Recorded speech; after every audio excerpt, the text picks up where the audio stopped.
Oggi siamo qua per dire no a questa riconversione e la cosa più indegna è che la riconversione è stata fatta in silenzio per i cittadini.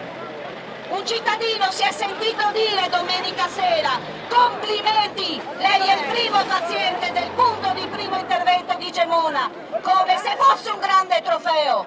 Qua non veniamo a cercare premi, vogliamo i nostri diritti a una sanità giusta e non venitevi a vantare, perché il vanto ve lo potete riportare a casa, non lo vogliamo noi.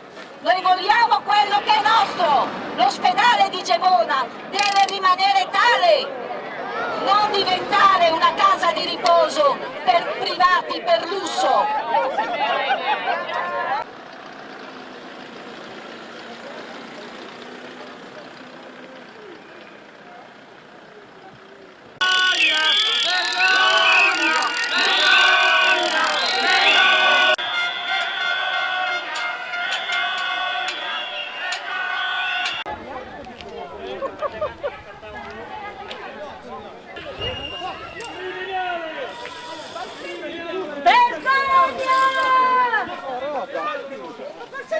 Vergogna! Ma state colpa da Non ci danno neanche di...